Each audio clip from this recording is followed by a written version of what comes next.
Retirement pension. ఆ, జీవితాంతం కష్టపడ్డాక వృద్ధాప్యంలో మనకు ఆర్థికంగా అండగా నిలుస్తుందనే ఒక భరోసా. చాలా మంది తమ భవిష్యత్తును దీనిపైనే ఆధారపడి ప్లాన్ చేసుకుంటారు. కానీ ఆ భరోసా కోసమే, ఆ కనీస హక్కు కోసమే ఏళ్ల తరబడి పోరాడాల్సి వస్తే ఎలా ఉంటుంది? అది ఊహించుకోవడానికే చాలా బాధగా ఉంటుంది. దురదృష్టవశాత్తు లక్షలాది మందికి ఇది కేవలం ఊహ కాదు, కఠినమైన వాస్తవం. ఈ రోజు మనం అలాంటి ఒక సుదీర్ఘమైన, సంక్లిష్టమైన పోరాటం గురించే లోతుగా చర్చిస్తున్నాం. ఇది ఎంప్లాయీస్ పెన్షన్ స్కీమ్ 1995, అంటే ఈపీఎస్ 95 పెన్షనర్ల కథ. అవును. మన ముందు కొన్ని పత్రాలు ఉన్నాయి. ఇవి కేవలం కాగితాలు కాదు, ఒక్కొక్కటి ఈ పోరాటంలోని ఒక్కొక్క కీలకమైన అధ్యాయం అన్నమాట. భోపాల్లో జరిగిన పెన్షనర్ల సంఘం సమావేశపు నోటీస్ ఉంది. అవును, అధికారులకు రాసిన విజ్ఞప్తులు ఉన్నాయి. ప్రావిడెంట్ ఫండ్ ఆఫీస్ నుండి వచ్చిన ఒక అధికారిక డిమాండ్ లెటర్. ఇంకా మరాఠీ భాషలో ఉన్న ఒక నిరసన పిలుపు. అవును, అది ఉంది. వీటితో పాటు అధికారులతో జరిగిన ఒక సమావేశం యొక్క అంతర్గత నివేదిక కూడా ఉంది. ఈ పత్రాలన్నీ విడివిడిగా చూస్తే వేర్వేరు విషయాలుగా అనిపించవచ్చు. కానీ అన్నింటినీ కలిపి చూసినప్పుడు ఒక పెద్ద చిత్రం స్పష్టంగా కనిపిస్తోంది. ఏంటది? అది పౌరులకు ఒక కఠినమైన అధికార యంత్రాంగానికి మధ్య జరుగుతున్న పోరాటం. నిజమే. ఈ ముక్కలన్నింటినీ కలిపి అసలు ఈ పెన్షనర్ల సమస్యల మూలాలు ఎక్కడున్నాయో, వాళ్ళు దేనికోసం పోరాడుతున్నారో, మరియు ఈ పోరాటంలో అసలు ఏం జరుగుతోందో వివరంగా తెలుసుకుందాం. సరే, దీని గుట్టు విప్పుదాం. ముందుగా అసలు సమస్య ఎక్కడ మొదలైందో అర్థం చేసుకుందాం. మన దగ్గరున్న భోపాల్ సమావేశపు నోటీసులో ఈ పథకం చరిత్ర గురించి కొన్ని వివరాలున్నాయి. ఈపీఎస్ 95 పథకం, అది 1995 నవంబర్ 16న ప్రారంభమైంది. అప్పటిదాకా ఉన్న ఫ్యామిలీ పెన్షన్ స్కీమ్ ని తీసుకొచ్చి ఇందులో కలిపేశారు. అవును, ఆ నోటీసులోని సంఖ్యలు చాలా ముఖ్యమైనవి. అప్పుడే ప్రభుత్వం పెన్షన్ లెక్కించే జీతంపై ఒక గరిష్ట పరిమితి, అంటే ఒక సీలింగ్ పెట్టింది. ఓకే. 1995లో ఆ పరిమితి నెలకు 5,000 రూపాయలు. అంటే మీ జీతం ఎంత ఉన్నా మీ పెన్షన్ ఈ 5,000 రూపాయల లెక్కనే కట్టేవారన్నమాట. కేవలం 5,000? అవును. దాదాపు 6 ఏళ్ల తర్వాత 2001లో ఈ పరిమితిని 6,500కి పెంచారు. మళ్ళీ 2014లో దాన్ని 15,000కి పెంచారు. ఒక్క నిమిషం. అంటే ఒక వ్యక్తి జీతం ₹1,00,000 ఉన్నా 2014 తర్వాత వారి పెన్షన్ 15,000 జీతం ఆధారంగానే లెక్కిస్తారా? ఇది చాలా పెద్ద తేడా కదా. చాలా అన్యాయంగా అనిపిస్తోంది. ఆ తేడా వల్లే ఈ మొత్తం పోరాటం జరుగుతోంది. ఆలోచించండి, 1995 నుండి 2014 వరకు, అంటే దాదాపు 20 ఏళ్లలో జీతాలు ఎంతగా పెరిగాయో. కానీ ఈ పెన్షన్ పరిమితి మాత్రం ఎప్పుడూ వాస్తవ జీతాల కన్నా చాలా వెనుకబడి ఉంది. నిజమే. అసలు సమస్యకు మూలం ఇదే. పదవీ విరమణ చేశాక జీవన ప్రమాణంలో ఇంత పెద్ద పతనాన్ని ఎవ్వరూ ఊహించరు. అందుకే వారికొచ్చే పెన్షన్ చాలా చాలా తక్కువగా ఉంటుంది. మరి ఈ సమస్యను పరిష్కరించడానికి ఏమైనా ప్రయత్నాలు జరిగాయా? ఈ నోటీసులో భగత్ సింగ్ కోశ్యారీ కమిటీ గురించి ప్రస్తావించారు. అదేందో వివరిస్తారా? తప్పకుండా. పెన్షనర్ల దుస్థితిని గమనించి ప్రభుత్వం 2012లో రాజ్యసభ ఎంపీ భగత్ సింగ్ కోశ్యారీ అధ్యక్షతన ఒక పార్లమెంటరీ కమిటీని వేసింది. ఆ కమిటీ దేశవ్యాప్తంగా పర్యటించి అందరి అభిప్రాయాలు తీసుకుని 2013లో ఒక నివేదిక ఇచ్చింది. దాని ప్రకారం కనీస పెన్షన్ను నెలకు 3,000 రూపాయలు మరియు కరువు భత్యం ఇవ్వాలని సిఫార్సు చేసింది. కరువు భత్యం అంటే పెరుగుతున్న ధరలకు, ద్రవ్యోల్బణానికి అనుగుణంగా పెన్షన్ను కూడా ప్రతి ఏటా కొద్దిగా పెంచాలన్నమాట. ఓకే. దీనివల్ల పెన్షన్ విలువ కాలంతో పాటు తగ్గిపోకుండా ఉంటుంది. ఇది చాలా ముఖ్యమైన సిఫార్సు. 3,000 రూపాయలు మరియు కరువు భత్యం మంచి సిఫార్సే. మరి ఏమైంది? ఇక్కడే అసలు కథ ఉంది. ఆ నివేదిక రాజ్యసభలో సమర్పించి 10 ఏళ్లు దాటినా అది ఇప్పటికీ పెండింగ్లోనే ఉందని ఈ భోపాల్ నోటీస్ చెబుతోంది. 10 ఏళ్లుగానా? అవును, 10 ఏళ్లుగా ఆ సిఫార్సు దుమ్ము పట్టుకుపోయిందన్నమాట.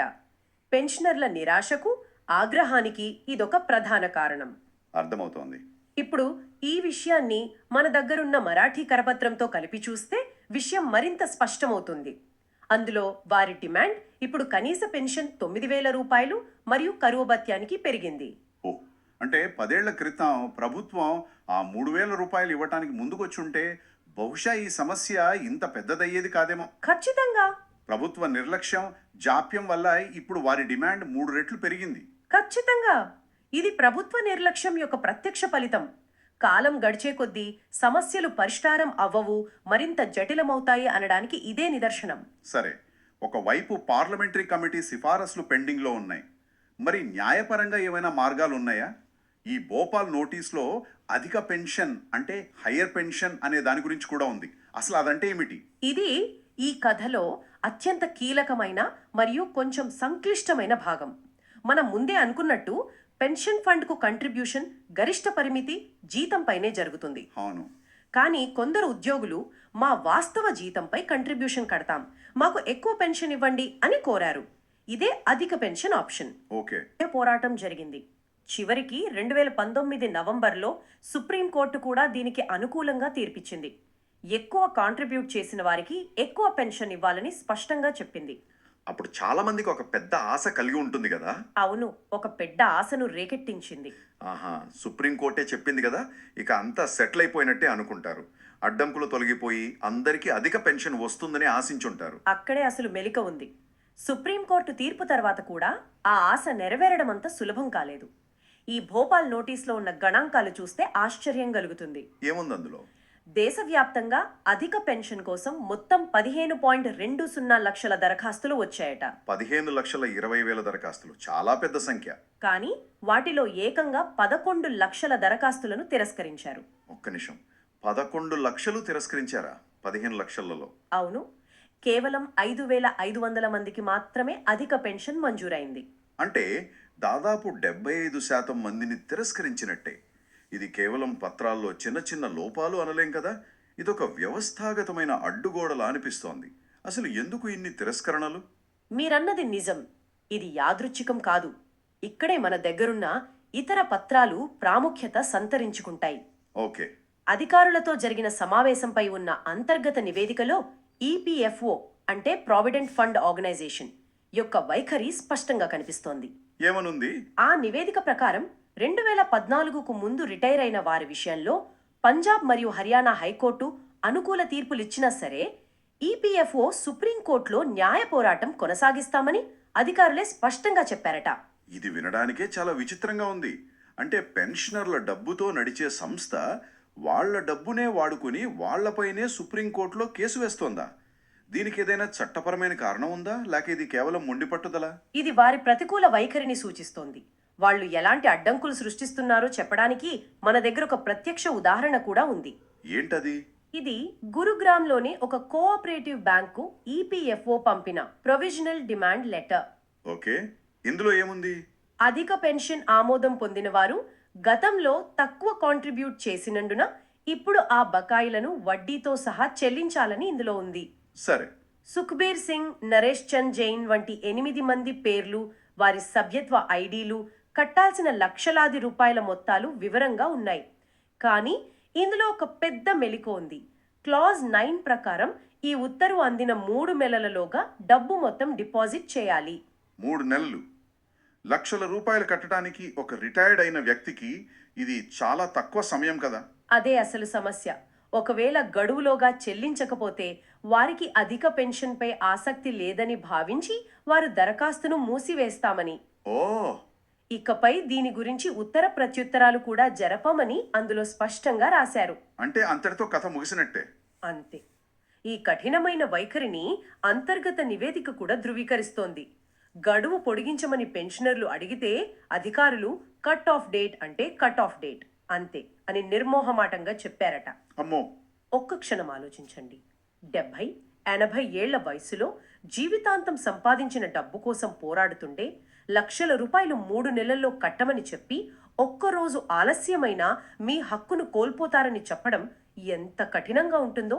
అంటే ఇది ఒక రకంగా మనం ఒక పెద్ద ఇన్సూరెన్స్ పాలసీకి పూర్తి ప్రీమియం కడుతూ చివరిలో కంపెనీ వచ్చి, లేదు మేము మీకు కనీస కవరేజ్ మాత్రమే ఇస్తాం, ఎందుకంటే మా నిబంధనలు అలా ఉన్నాయని చెప్పినట్టుంది. సరిగ్గా చెప్పారు. న్యాయపరమైన మరియు పరిపాలనా మార్గాలు చాలా నెమ్మదిగా లేదా దాదాపు మూసుకుపోయి ఉన్నాయని అనిపిస్తుంది. మరి పెన్షనర్లు ఏం చేస్తున్నారు? మౌనంగా ఉండిపోయారా? అస్సలు లేరు. వారు సంఘటితమవుతున్నారు. తమ గళాన్ని వినిపించడానికి వీధుల్లోకొస్తున్నారు. ఓ, మన దగ్గరున్న మరాఠీ కరపత్రం దీనికి ఒక ప్రత్యక్ష ఉదాహరణ. ఇది ఫిబ్రవరి 2026లో సతారా, సాంగ్లీ, కొల్హాపూర్లలో కలెక్టర్ కార్యాలయాల ముందు 3 రోజుల పాటు నిరసనలకు స్పష్టమైన పిలుపునిస్తోంది. వారి డిమాండ్లేంటి? కేవలం 9,000 రూపాయల పెన్షన్ గురించేనా? కాదు, వారి డిమాండ్లు వారి నిస్సహాయ పరిస్థితిని చూపిస్తున్నాయి. కనీస పెన్షన్తో పాటు పెన్షనర్లకు వారి జీవిత భాగస్వాములకు ఉచిత వైద్య సౌకర్యాలు కల్పించాలని, చనిపోయిన పెన్షనర్ల అంత్యక్రియల ఖర్చుల కోసం 5,000 రూపాయలు ఇవ్వాలని కూడా అడుగుతున్నారు.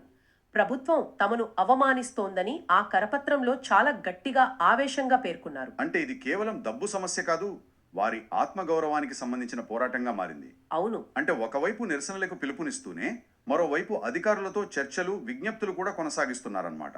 అవును, వారు అన్ని మార్గాలలోనూ ప్రయత్నిస్తున్నారు.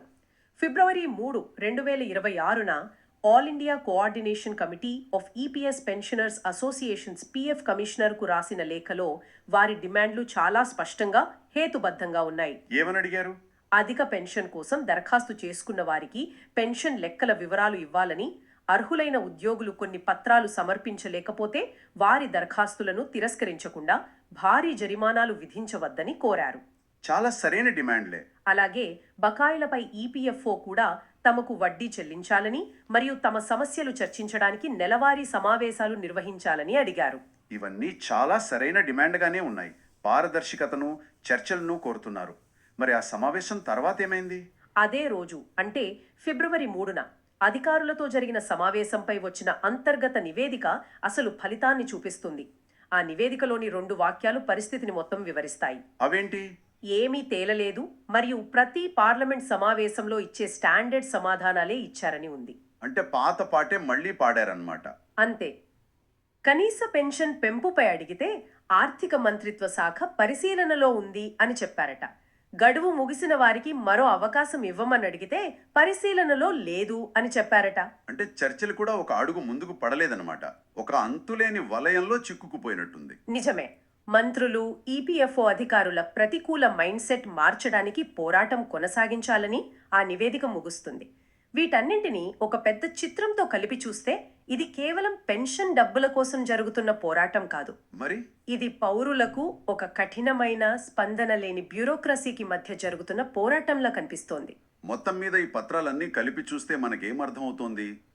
దశాబ్ద కాలంగా వృద్ధాప్యంలో ఉన్న పెన్షనర్లు ఒక సంక్లిష్టమైన పోరాటంలో చిక్కుకున్నారు. ఒకవైపు వారి మేలు కోసం ఒక పార్లమెంటరీ కమిటీ చేసిన సిఫార్సులు 10 ఏళ్లుగా పట్టించుకోకుండా పడున్నాయి.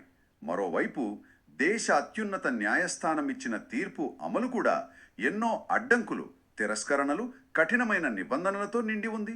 అవును, ఈ మొత్తం చర్చ నుండి మనం 3 ముఖ్యమైన విషయాలు స్పష్టంగా గ్రహించవచ్చు. మొదటిది ప్రభుత్వ జాప్యం యొక్క ఫలితం. ఎలా? 10 ఏళ్ల క్రితం పార్లమెంటరీ కమిటీ సిఫార్సు చేసిన 3,000 రూపాయల కనీస పెన్షన్ ఇప్పుడు నిరసనల రూపంలో 9,000 డిమాండ్కి చేరింది. ప్రభుత్వం సరైన సమయంలో స్పందించి ఉంటే ఈ సమస్య ఇంత తీవ్రమయ్యేది కాదు. కరెక్ట్. ఇక రెండవది అధికార యంత్రాంగం యొక్క వైఖరి. అవును, రెండవది వ్యవస్థాగతమైన ప్రతిఘటన. కోర్టుల్లో విజయాలు సాధించినా అధిక పెన్షన్ పొందే మార్గం అంత సులభం కాదు. 11 లక్షల దరఖాస్తుల తిరస్కరణ, కఠినమైన గడువులు, న్యాయ పోరాటాలు కొనసాగించడం, ఇవన్నీ అధికార యంత్రాంగం యొక్క ప్రతికూల వైఖరిని, అడ్డుగోడలను సూచిస్తున్నాయి. ఇక మూడవది, ఇన్ని అడ్డంకులు ఎదురవుతున్నా ఆ పెన్షనర్ల పోరాట పటిమ. ఖచ్చితంగా. మూడవది వారి బహుముఖ పోరాటం. పెన్షనర్లు వదిలిపెట్టడం లేదు. వారు న్యాయస్థానాలలో పోరాడుతున్నారు, అధికారులతో చర్చిస్తున్నారు. అదే సమయంలో వీధుల్లో నిరసనల ద్వారా తమ గళాన్ని బలంగా వినిపిస్తున్నారు. ఈ పత్రాలన్నీ వారి నిరంతర సంఘటిత ప్రయత్నానికి, వారి ఓపికకు నిలువుతద్దంలా ఉన్నాయి. ఈ పత్రాలన్నీ కలిసి పెన్షనర్లు తమ హక్కుల కోసం చేస్తున్న సుదీర్ఘమైన మరియు ఎంతో నిరాశాజనకమైన పోరాటాన్ని కళ్లకు కట్టినట్లు చూపిస్తున్నాయి. ఇది కేవలం ఆర్థిక సమస్య కాదు, వారి ఆత్మగౌరవానికి, జీవించే హక్కుకు సంబంధించిన విషయం కూడా. అవును, ఇది మనల్ని ఆలోచింపజేసే ఒక ప్రాథమిక ప్రశ్నతో ముగిద్దాం. చెప్పండి. ఈ పత్రాల ప్రకారం హైకోర్టులు పెన్షనర్లకు అనుకూలంగా తీర్పులు ఇచ్చినప్పటికీ ఎంప్లాయీస్ ప్రావిడెంట్ ఫండ్ ఆర్గనైజేషన్ అంటే ఈపీఎఫ్ఓ తన సభ్యులైన పెన్షనర్లపైనే వారి కాంట్రిబ్యూషన్లతో ఏర్పడిన నిధులను ఉపయోగించి సుప్రీంకోర్టులో న్యాయ పోరాటాలు కొనసాగిస్తోంది.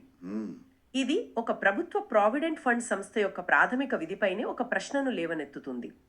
దాని మొదటి కర్తవ్యం తన సభ్యులైన పెన్షనర్ల సంక్షేమమా లేక వారు ఇబ్బందుల్లో ఉన్నా సరే సుదీర్ఘమైన కేసుల ద్వారా సంస్థ నిధులను కాపాడుకోవడమా?